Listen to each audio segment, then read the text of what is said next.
Oh man, this looks so freaking good. And everyone's saying it's a straight banger? I mean, could this be better than There's no way this is better than Elden Ring, right? Oh, hey there. I didn't notice you at first.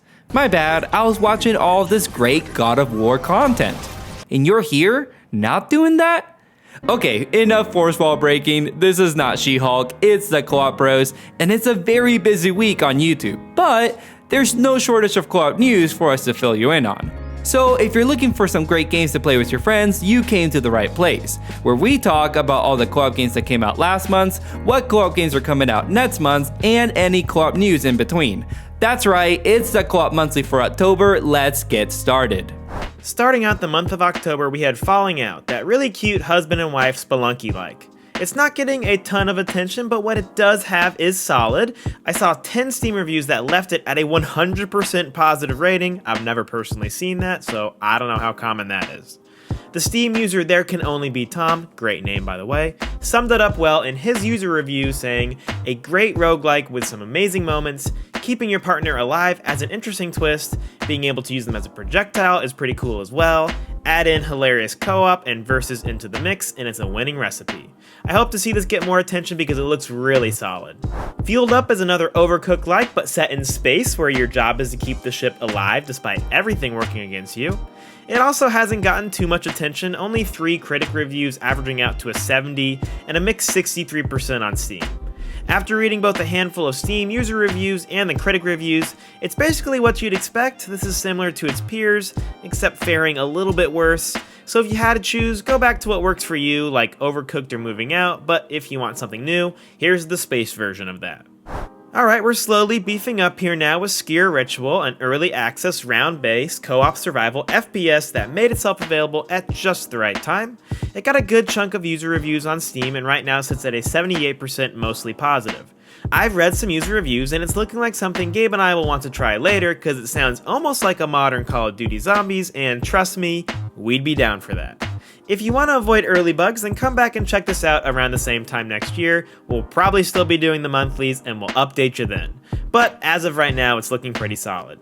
When I saw trailers for the Last Oricru last month, I was amazed at how ambitious it looked. A Souls-like game with important narrative decisions and both local and online co-op developed by an indie team. I don't know, man, that's asking a lot. Turns out it was, and it's currently sitting at a 61 on OpenCritic after 21 reviews and a mixed 58% on Steam.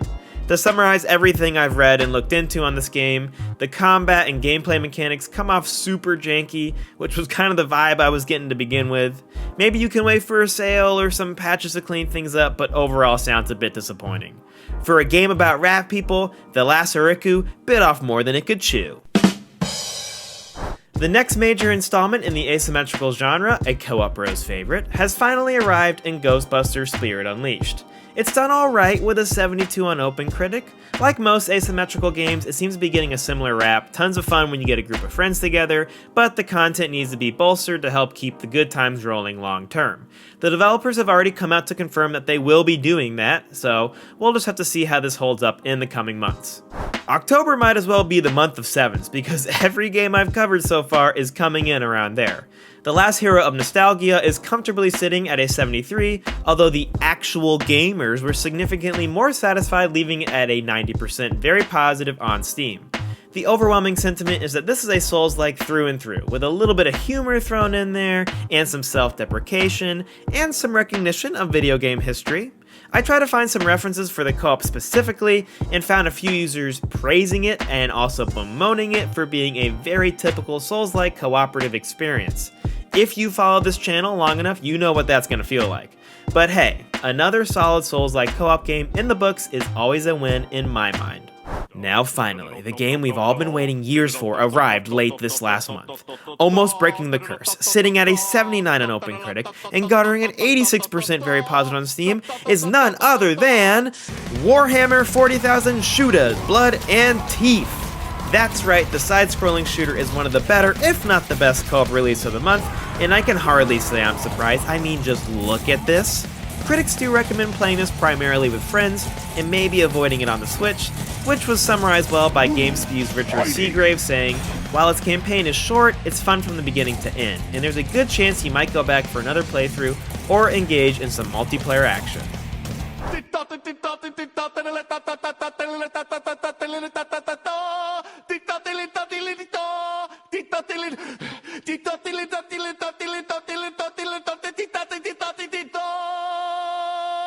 We actually really like Gotham Knights. Look, there's a whole conversation here on why it got a 70 on OpenCritic and a mostly positive on Steam.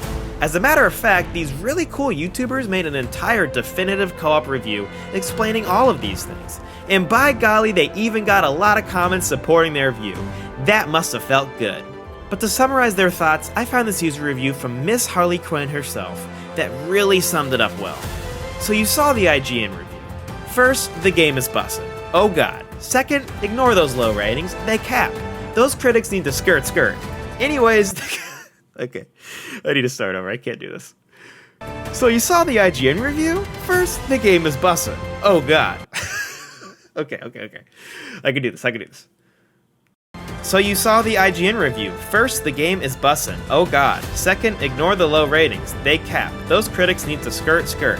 Anyways, the game has given beyond a great experience, and man, Batgirl got cakes. The view on that, city. Perfect detailed city, lol.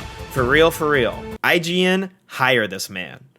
Even as the year comes to a close, there are more co-op games to look forward to. Likely the last big batch until the absolute onslaught of games to come out in February.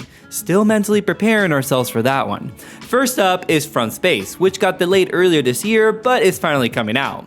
This is a 4-player online twin-stick action game with a really cool top-down art style. There's a little bit more under the hood here with some light RPG elements and some potential for some cool builds. This honestly looks like a good time, and the best news is you can play it right now since we were a little late on the monthly this month. Yeah, sorry about that. It's available on both Switch and PC, with Steam reviews landing at a mixed score rating, but please don't let that stop you if it looks like your cup of tea. Not out for another 2 weeks is Bravery Greed, a beat-em-up roguelike dungeon brawler for up to 4 players in both local and online co-op. You get to pick from a couple different classes and they can be further customized on the fly. But the real draw for me is right in the name, Greed. There's a little bit of co-opetition going on as you can steal pockets of gold when reviving your friends, or be the first to run and grab loot after an encounter in order to level up and be a little bit selfish. That sounds right up my alley, so maybe we'll get a group together to check this one out for ourselves. Bravery Greed will be available on the 15th for both PC, Switch, and last-gen consoles. Goat Simulator 3. Need I say more? Okay, so it's coming out on the 17th and will feature 4-player co-op in both online and local modes for PC, Switch, and last-gen consoles. Is there a chance this is the co-op game of the year? Yes. Does it look ridiculously fun? Also yes. Did they actually skip the second entry? Yup, and I still can't believe that they actually did that. If you're like me and you're still not over spooky season, you can look forward to the Dark Pictures Anthology, The Devil and Me. This is billed as the season 1 finale, which should hopefully mean it will be a straight banger. I just finished playing through House of Ashes myself in movie night mode, which was honestly really cool.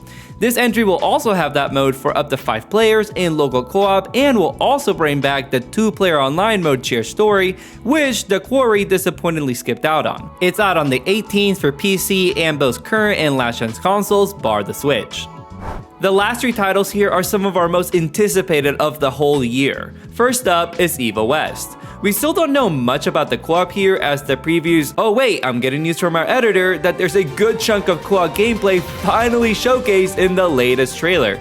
Let's roll some of that clip.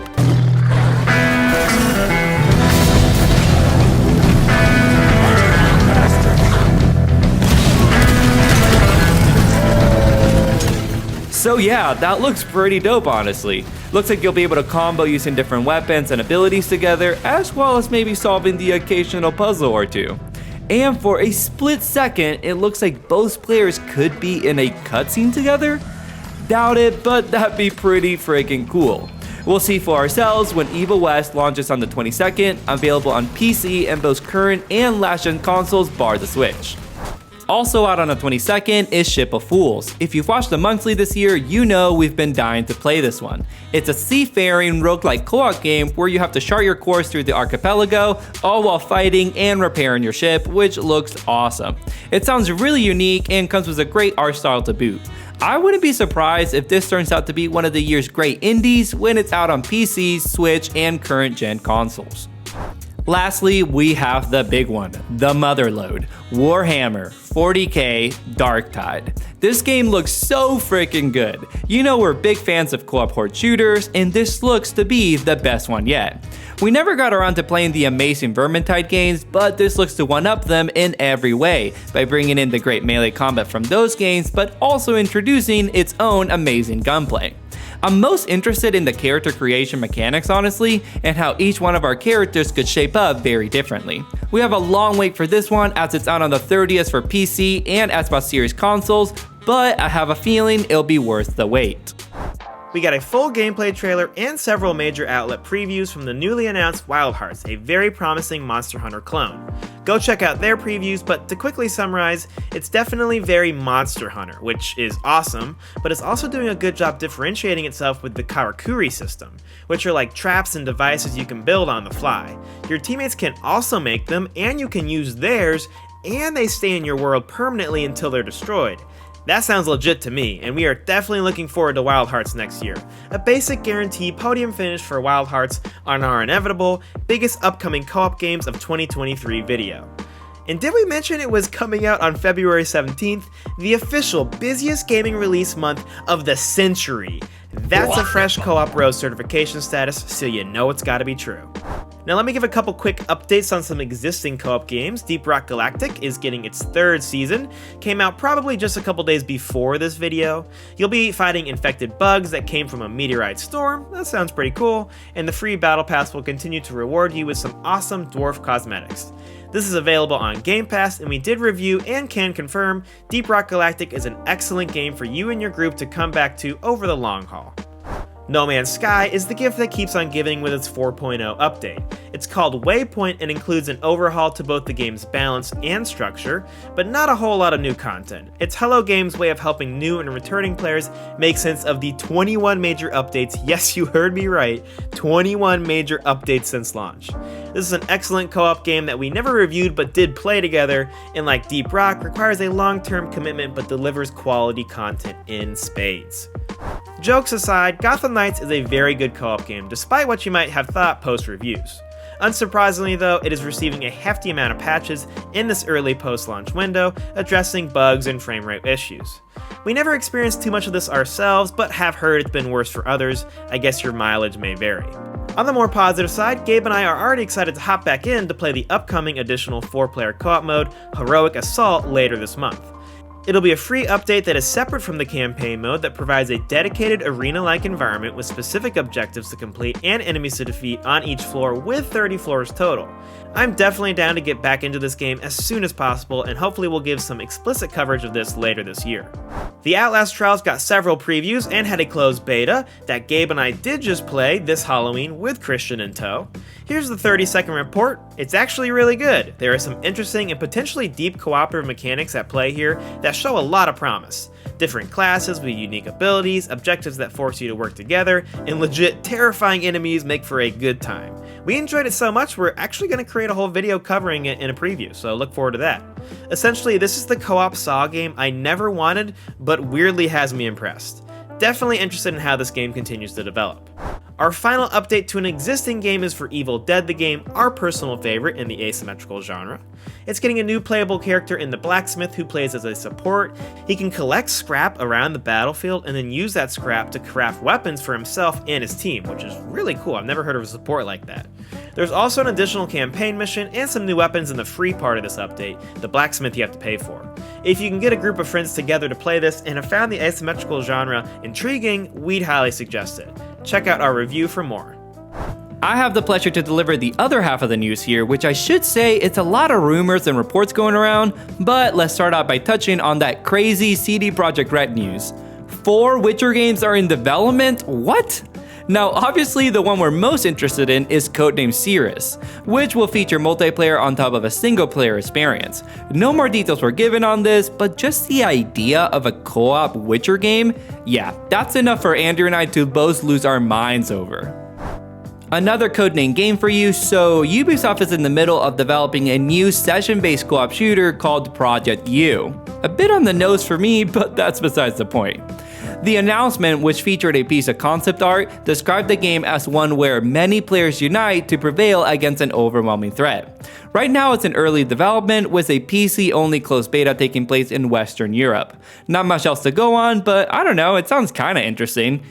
I told you it was a big rumor mill section this month, but hey, this one is actually really exciting. Rumor is Horizon developer Guerrilla Games is working on a co-op game set in the Horizon universe.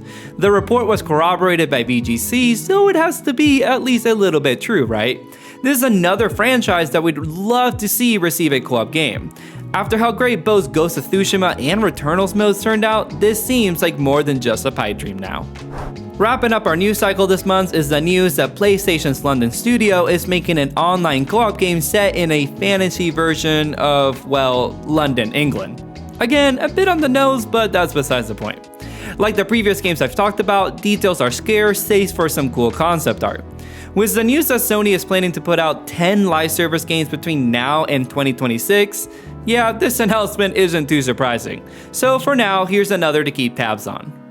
And that's the Co-op Monthly for October. Sorry we're a little bit late on it, the Gotham Knights review was a doozy, but totally worth spending the extra time on. We also have a huge announcement right around the corner, but we're working on that still. We want to get it to you as soon as we can, so subscribe, hit that notification bell, and be ready for some really cool stuff.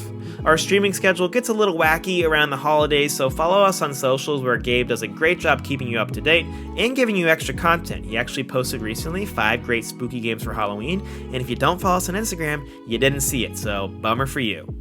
Either way, we'll catch you next time on another episode of the Co-op Bros.